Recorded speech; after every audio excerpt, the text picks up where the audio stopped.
Hey everybody, I'm Drew Barrymore. This is Tip Tuesdays with Flower Beauty.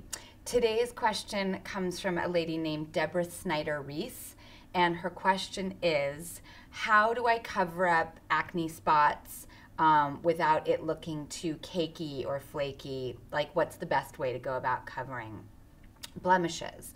So, Deborah, I brought two friends along to demonstrate. I consider myself lucky most of the time. I genetically have good skin, but I absolutely get little patches of acne or little, big red spots every once in a while, or like volcanic 3D moments that make me just want to talk to everybody like this. But I still am not going to complain because it's just what happens to us girls.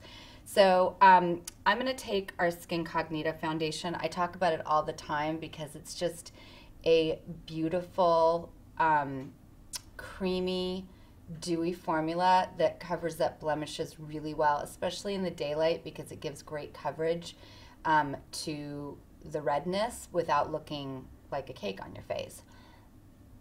I also really like to, once I've got it on the spot, feather out the edges with my fingers. You want to keep your spots and your face as clean as possible when you get spots. That's the truth. If you can go without makeup and just let them breathe and keep your hands clean and stop picking at them, that's the best thing. But if you need to go out and you want to cover up, then use your foundation and wash your hands and work with your fingers. Sometimes tools get in the way. So I cover up my spots and I feather them out so that they kind of go away as much as possible with the makeup. But the thing that I found over the years that I need the most is powder. Powder is the shield that will keep everything intact that you just did with your face and to cover up your blemishes. I also like to use powder with my fingers as well instead of the brush, because it gives me a much more natural little dot, and it just sort of feathers in itself and falls away. I think a brush, is really good for when you're doing all over application, but when you're spot treating, I think your finger is a little bit better. You can kiss someone hello, you can eat something, your hair can brush across your face, and all that work you did to cover up your spot goes away unless you have your powder shield. So that's really my tip for spot treatments.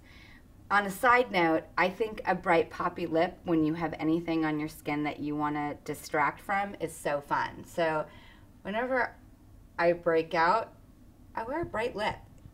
It makes me feel like people are looking at something big and red on my face that was more purposeful than what nature brought that week. So I'm going to use Get to the Poinsettia, this awesome, fun poppy color from our line, and just throw it on as a fun presentational distraction. I'm gonna throw my hair up because sometimes, weirdly, the more you hide your face, the worse it is. Project like silly joy and a very confident feeling, and nobody has any idea other than to think what you project. Doll yourself up, make yourself feel good, and just go out there and smile. And for all you ladies, go to our Twitter @Flower Beauty and go to Flower Freebie Fridays, and I'm going to give away 25 of these, our beautiful pressed powder formula. I stay at the lab and I watch these come off the line because I know what ingredients go into them, and it is a very high-end prestige formula. I'm so proud of this product from us, and it's in a custom component, and it has this beautiful demi-lune brush, and it's actually created to be a powder foundation. Some women like to spot treat, some women like to wear a liquid foundation, a tinted moisturizer, a BB cream, and some women just want a plain powder foundation, and that's actually what this was created for. But I find it as the best arsenal to spot treat. So, Deborah, I hope that helps. I hope that answers your question. It certainly put me together better today, so thank you for the inspiration. And for everyone else who's watching this, I hope you're having a great day, and I will see you next week.